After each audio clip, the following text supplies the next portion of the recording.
यार ये never ever forever और नेवर एवर का यूज कब किया जाता है, कहाँ किया जाता है और कैसे किया जाता है सेंटेंसेस में। सो गाइस, अगर आप लोगों के मन में भी ये सवाल आता है तो फिर देर किस बात की है, चलिए सीखते हैं बिल्कुल आराम से, बहुत ही आसान तरीके से मैं आप लोगों को बताने वाली हूँ ever, never, forever and never ever के बारे में। तो चलिए फटाफट से क्लास को स्टार्ट कर लेते हैं। So let's start with ever. तो देखिए, एवर का हिंदी में मतलब होता है कभी या किसी समय। अब एवर के एग्जाम्पल्स को करवाने से पहले एवर के बारे में दो इंपॉर्टेंट पॉइंट्स हैं जो आपको जान लेने हैं, समझ लेने हैं। सो फर्स्ट पॉइंट है, ever is generally used in interrogative sentences. मतलब एवर का यूज आमतौर पे ज्यादातर इंटेरोगेटिव सेंटेंसेस में देखा जाता है, मतलब ऐसे सेंटेंस जिसमें हम सवाल पूछते हैं।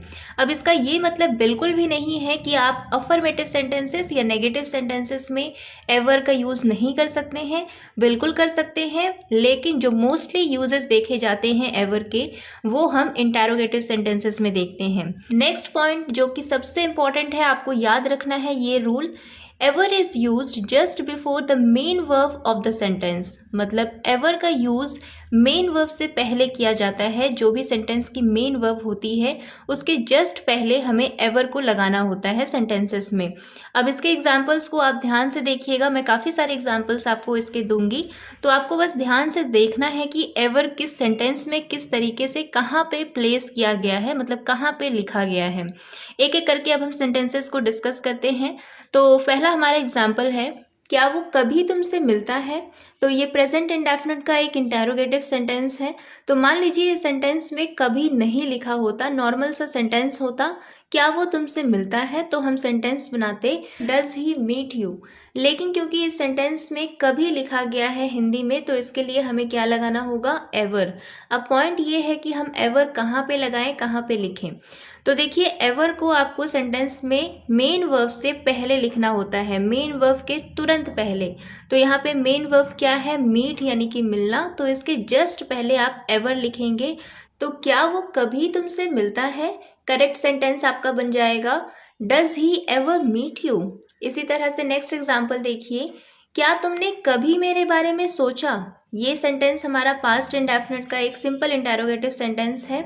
तो यहाँ पे आपका सेंटेंस बनेगा did you ever think about me. यहाँ पे भी अगर आप ध्यान से देखेंगे तो एवर सेंटेंस के मेन वर्ब यानी कि थिंक से पहले आई है, जस्ट पहले आई है।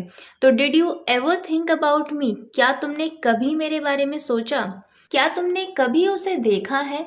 तो ये सेंटेंस हमारा प्रेजेंट परफेक्ट टेंस का है। तो आपका करेक्ट सेंटेंस बनेगा have you ever seen him. यहाँ पे भी अगर आप लोग ध्यान से देखेंगे तो समझ पाएंगे कि जो एवर आई है वो मेन वर्ब, सेंटेंस के मेन वर्ब से जस्ट तुरंत पहले आई है। तो इस तरीके से हम लोग एवर का यूज करते हैं मेन वर्ब से जस्ट पहले। क्या तुमने कभी किसी से इतना प्यार किया है। तो ये भी सेंटेंस हमारा प्रेजेंट परफेक्ट टेंस का है। तो सेंटेंस बनेगा have you ever loved someone this much. चलिए कुछ और एग्जाम्पल्स देख लेते हैं ताकि आपका कॉन्सेप्ट और भी अच्छी तरह से क्लियर हो जाए। जैसे कि देखिए, क्या तुम कभी मुंबई गए हो। तो इस सेंटेंस को हम बनाते हैं have you ever gone to Mumbai. अब यहाँ पे देखिए, जाने के लिए गो की थर्ड फॉर्म गॉन का यूज किया गया है, लेकिन जहाँ पे आप जाने के लिए गो की थर्ड फॉर्म गॉन का इस्तेमाल कर रहे हैं वहाँ पे आप लोग बी की थर्ड फॉर्म बीन का भी इस्तेमाल कर सकते हैं। तो इस सेंटेंस को आप ऐसे भी बोल सकते हैं have you ever been to Mumbai. और मॉडर्न इंग्लिश में हम ज़्यादातर ये वाला सेंटेंस ही बोलते हैं have you ever been to Mumbai, Delhi या कोलकाता। मतलब जिस भी जगह के बारे में आपको पूछना है वो आप पूछ सकते हैं इस तरीके से। तो इस तरीके से जाने के लिए हम गो की थर्ड फॉर्म गॉन का भी इस्तेमाल करते हैं और बी की थर्ड फॉर्म बीन का भी इस्तेमाल करते हैं। ठीक ऐसे ही अगर आपको पूछना हो कि क्या तुम कभी मुंबई में रहे हो, तो आप बोल सकते हैं have you ever lived in Mumbai. लेकिन यहाँ पे भी रहने के लिए हम लोग लिव की थर्ड फॉर्म लिव्ड का इस्तेमाल कर रहे हैं, बट आप बी की थर्ड फॉर्म बीन का भी इस्तेमाल कर सकते हैं रहने के लिए भी। जाने के लिए तो बी की थर्ड फॉर्म बीन का भी इस्तेमाल हो रहा था जैसा कि आपने अभी अभी देखा, लेकिन आप लोग रहने के लिए भी बी की थर्ड फॉर्म बीन का इस्तेमाल कर सकते हैं। तो इस सेंटेंस को एक और तरीके से भी बोला जा सकता है have you ever been in Mumbai? तो अभी तक हम लोगों ने जितने भी एग्जाम्पल्स देखे वो सभी के सभी इंटेरोगेटिव सेंटेंसेस के थे, यानी कि जिसमें हम सवाल कर रहे थे। लेकिन मैंने आपको बताया कि ऐसा बिल्कुल भी नहीं है कि आप एवर का यूज अफर्मेटिव सेंटेंस या नेगेटिव सेंटेंस में नहीं कर सकते हैं, बिल्कुल कर सकते हैं। तो चलिए इनके भी एग्जाम्पल्स देख लेते हैं। जैसे कि देखिए, अगर तुम्हें कभी मदद की जरूरत हो तो मुझे कॉल करना। If you ever need help call me. अगर तुम कभी मेरे शहर आओ तो मुझसे मिलना।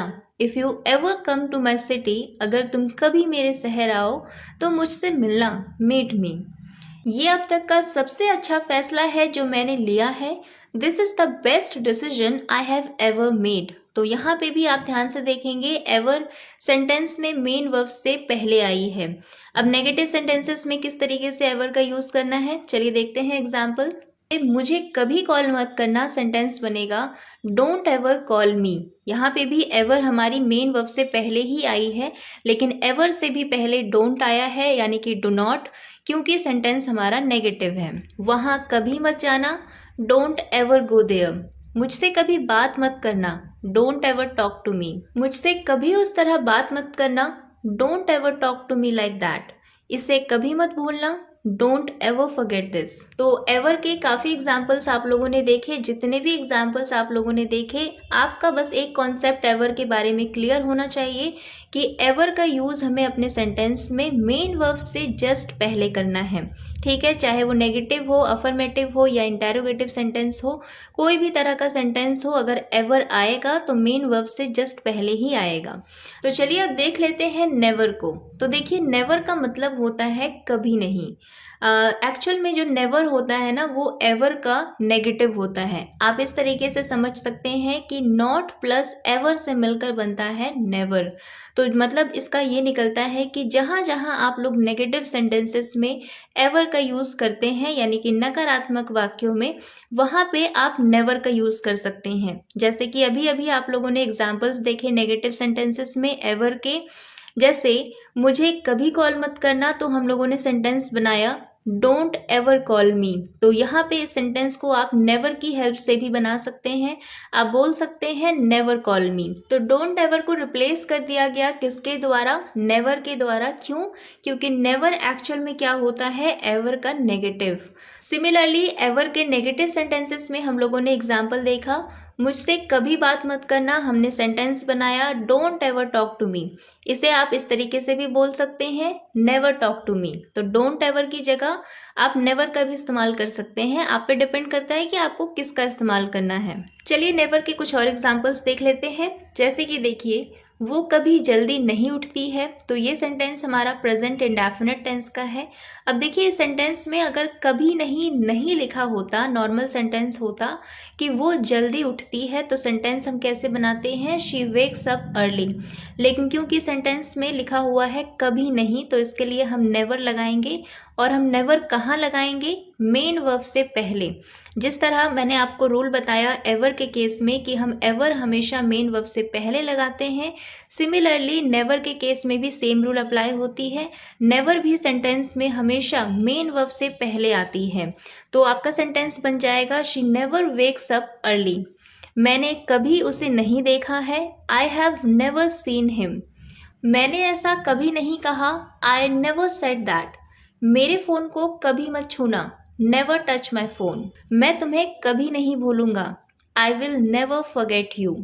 अजनबियों से कभी बात मत करना, नेवर टॉक टू स्ट्रेंजर्स। अजनबियों को हम बोलते हैं स्ट्रेंजर्स, तो अजनबियों से कभी बात मत करना, नेवर टॉक टू स्ट्रेंजर्स। तो कभी नहीं के लिए नेवर का यूज़ किया जाता है इंग्लिश में। कहाँ पे लगाया जाता है, आई होप इतने सारे एग्जाम्पल्स को देख के आप लोग समझ गए होंगे कि नेवर हमेशा मेन वर्ब से पहले आती है, एवर की तरह। एक चीज़ और मैं आप लोगों को बताना चाहूँगी नेवर के बारे में कि जब भी आप नेवर का इस्तेमाल करेंगे तो आपको कभी भी नेगेटिव वर्ड्स का यूज़ नहीं करना है, जैसे नॉट, नो, क्योंकि नेवर ऑलरेडी नेगेटिव ही होता है एवर का। तो इसीलिए जब हम नेवर का इस्तेमाल करते हैं तो हमें कभी भी नेवर के साथ नॉट या नो इस तरह के वर्ड्स का इस्तेमाल नहीं करना होता है। अब बात कर लेते हैं फॉरएवर की। सबसे पहले शुरुआत करते हैं इसके प्रोनाउंसिएशन से, क्योंकि बहुत लोग इसे गलत प्रोनाउंस करते हैं। बहुत लोग इसे प्रोनाउंस करते हैं फॉर एवर, जो कि गलत होता है। करेक्ट प्रोनाउंसिएशन इसकी होती है फॉर एवर, फॉर नहीं फॉर एवर, ठीक है।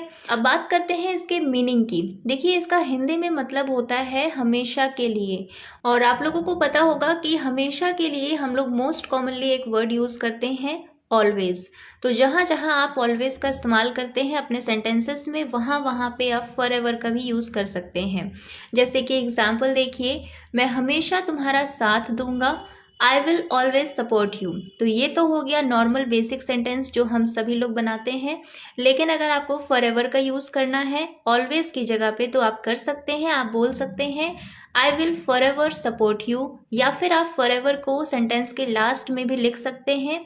सेंटेंस को बना सकते हैं I will support you for ever. तो फॉर एवर सेंटेंस के मिड में भी आ सकता है और लास्ट में भी आ सकता है। अगर मिड में फॉर एवर आ रहा है तो सेंटेंस की मेन वर्ब से पहले आएगा, जो भी मेन वर्ब होगी उससे पहले लिखना होगा आपको फॉर एवर।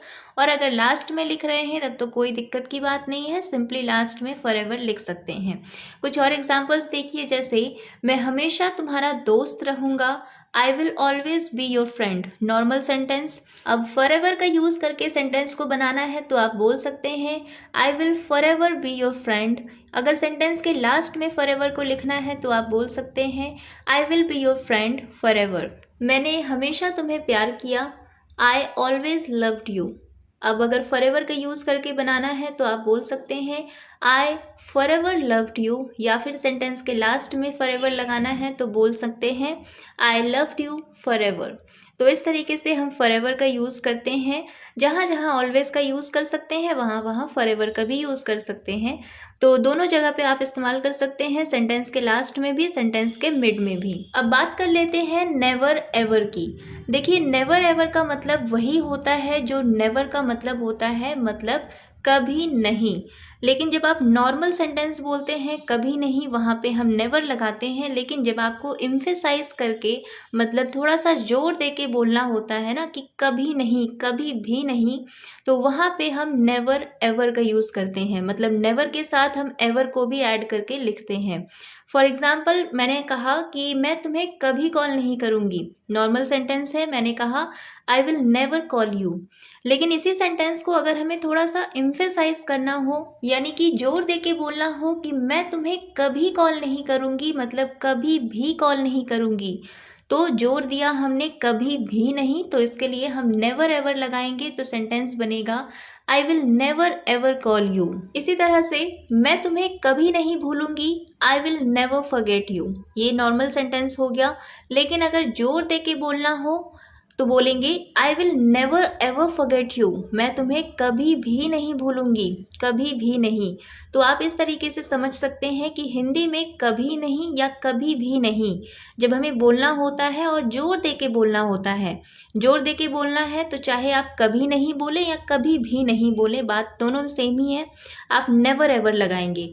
मेरे फ़ोन को कभी मत छूना, मतलब कभी भी मत छूना, never ever touch my phone. मैं उससे दोबारा कभी भी नहीं मिलना चाहती हूँ, I never ever want to meet him again.